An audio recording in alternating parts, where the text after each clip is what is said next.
Welcome, fellow freaks, geeks, and nostalgic peeps, to my channel, Slime and Slashers, where, yeah, we talk about everything from Nickelodeon slime to horror movie slashers, but plenty of stuff in between. Mostly books. In today's video, it will be a book-themed vlog, but there'll be some other footage, just cozy footage as well. And I am going to be reading in this vlog, like my friend, freaking Alex from the channel The Booktubers. Yes, this is a copycat vlog where I read some of my favorite authors and my favorite booktubers' favorite books, or books they've at least rated 5 stars, if not, consider them a favorite. So, without further ado, let's go to the short intro and then we'll get into the vlog clips. Alright, guys.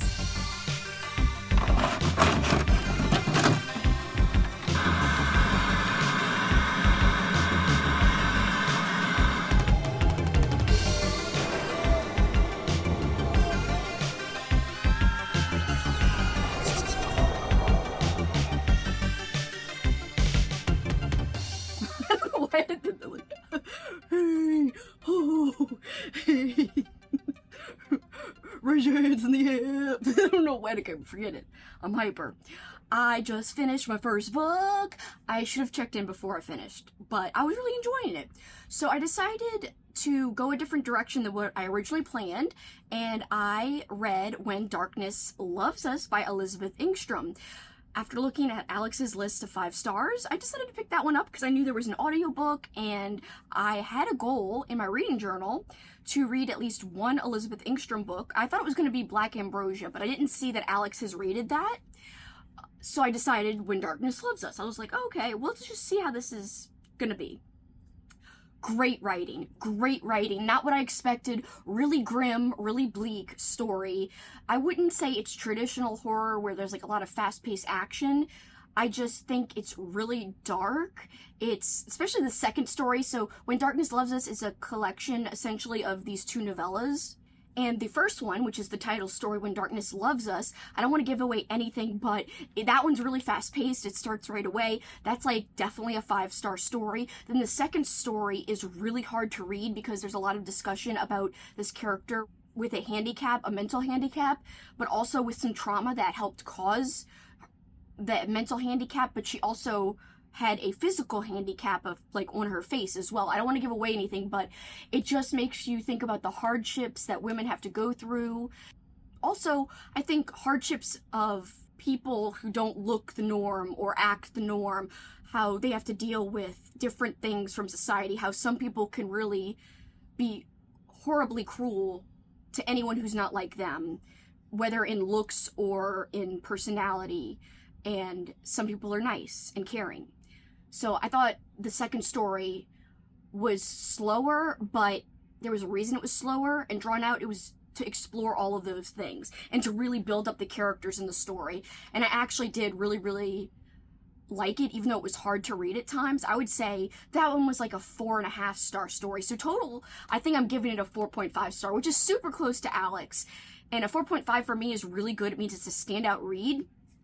And that is pretty close to a 5 for me. So it just means that, I might not call it an all-time favorite, but it will be a standout of the year, and a standout for sure paperback from hell that I've read, because they're not all hits. A lot of them are duds, to be honest with you.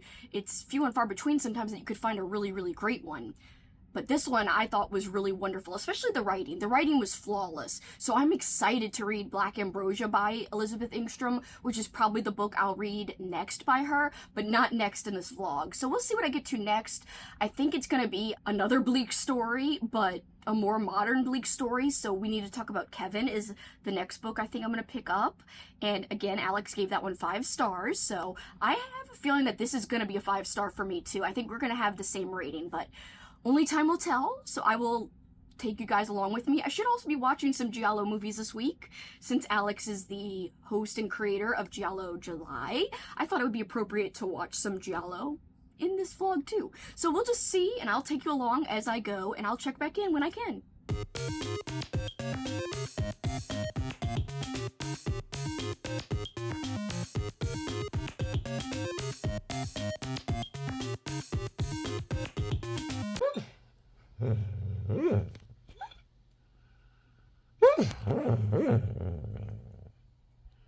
You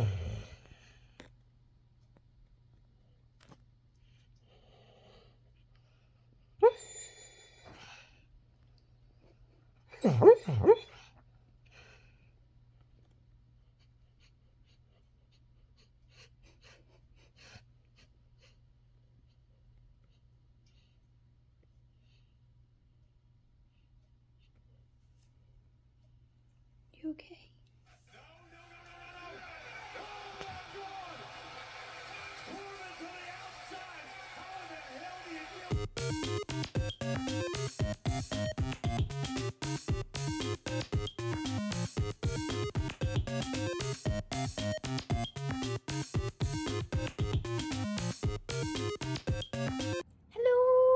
I'm checking in. It's been way too long, but you know, it is what it is. By the way, exciting book mail. My friend Andrew just sent me a package!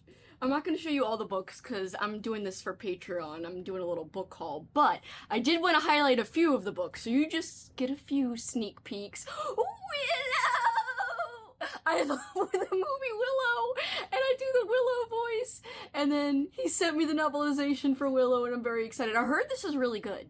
So Andrew's doing an event in November called Novelization November, so I might be reading this.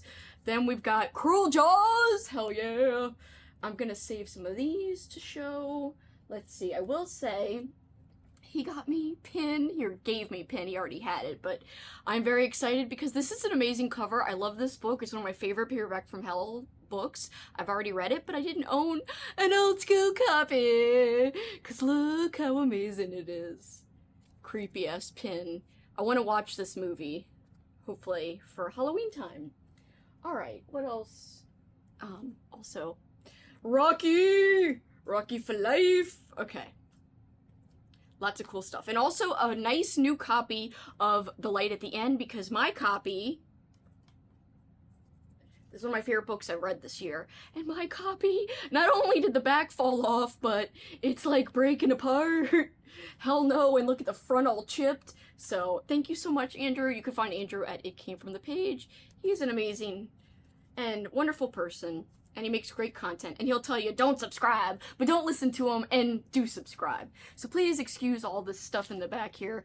I've been planning Halloween-a-thons, so my laptop's back here. I'm just chilling out here doing work, and now I am checking in. So now for the fun parts. Well, that part was fun, but another fun part is talking about what I've been reading and doing.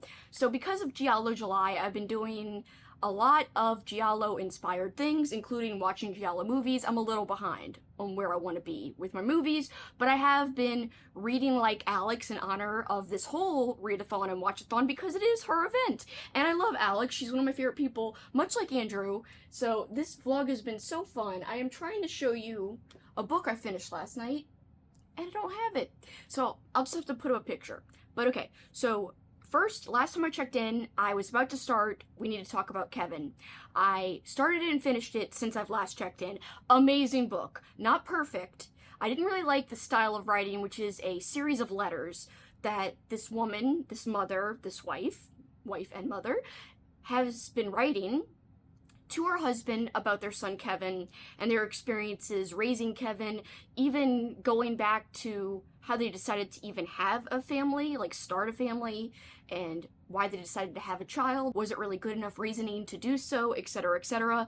So even though the book wasn't perfect in that I think some parts dragged and I didn't really like the letter style all the time, however, the book made me think so freaking much, and afterwards all I could think about was the ending and the book and like nature versus nurture. So lots of things are addressed and touched upon that really makes you just ponder like what is the real answer? And the book really doesn't give you any easy answers, and I love that about the book. So one of the most thought-provoking reads I've ever read. Now, some people call it one of the most disturbing books they've ever read.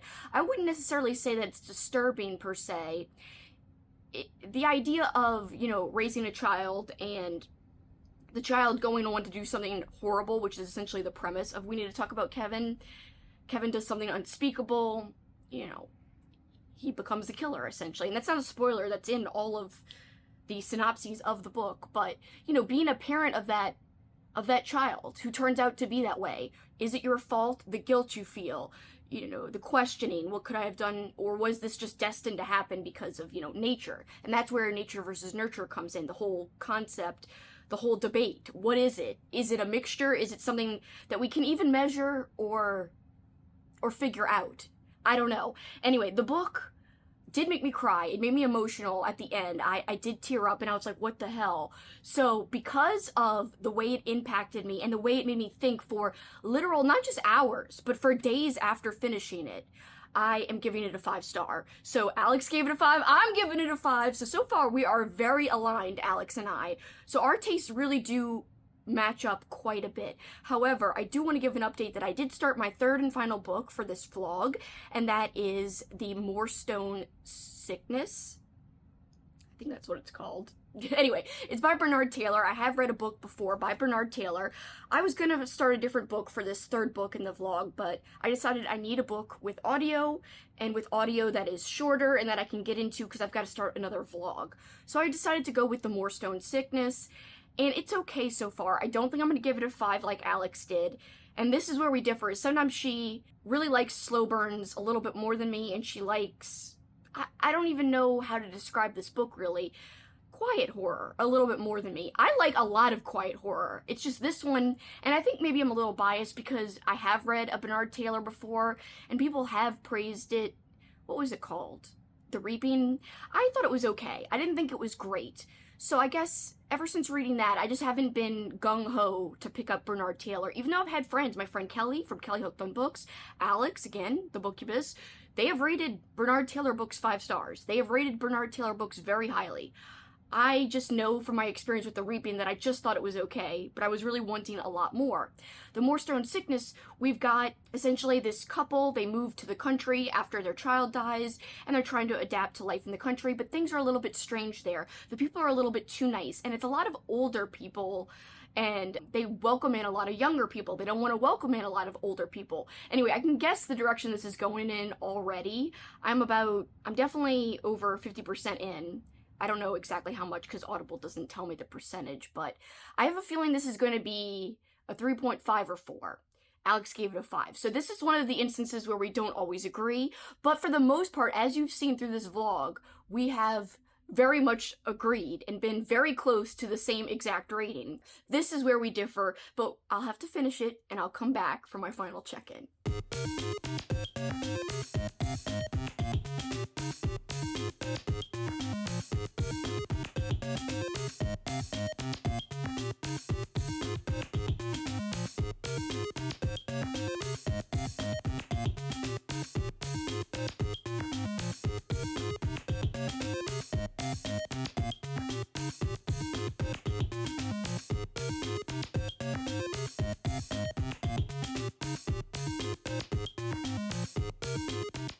It's the final check-in. I just finished The Moorstone Sickness by Bernard Taylor, and just like I thought, it's like a 3.5, 4-star. I don't know, I have to think about it a little bit more. I did really like the ending. However, what I predicted was going on was correct. That doesn't mean that it was any less enjoyable per se.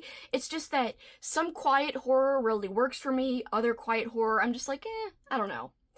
And for some reason, everyone loves Bernard Taylor, as I said earlier, but like, I don't jive with him as much as others, and I don't know why that is. It just is what it is, and I think that's okay. Sometimes we can't explain things. They just are the way they are, I guess. So overall though, this has been a very successful vlog in my opinion, in terms of a copycat vlog. Did I agree with Alex on most of her favorites? I would say yeah, I was aligned except for really The Moorstone Sickness. Otherwise, I was pretty much very closely aligned to how she felt about the books that I chose to read in this vlog. So just to wrap it up, I gave When Darkness Loves Us a 4.5 star. Alex gave it a 5. I gave We Need to Talk About Kevin a 5. Alex also gave it a 5. That one, it's still sticking with me even freaking over like a week later after I've read it, because this vlog, I've been working on it for a while. So by the time you're seeing this, I've been working on this for a little longer than I should have been, but anyway.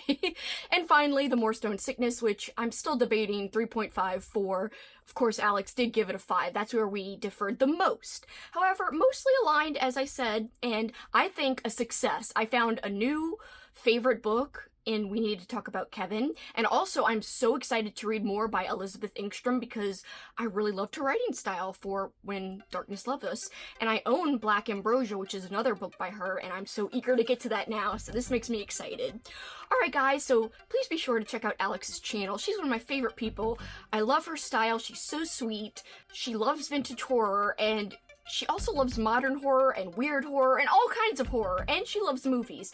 So I thought that doing this vlog would be so appropriate in the month where she is running her own event, and I am a co-host for the event, Giallo July, and I'm having a blast with that, by the way. I've been watching so many great Giallo movies, so that event has been a success too, thanks to Alex. So I'm having a fantastic time all around. Alright guys, but for this time, that is it for me. Did you read any of these books that I read in this vlog? If you did, let me know what you read and how you felt about it. But till next time, guys, you know what you can do. Keep on killing it. Bye, guys.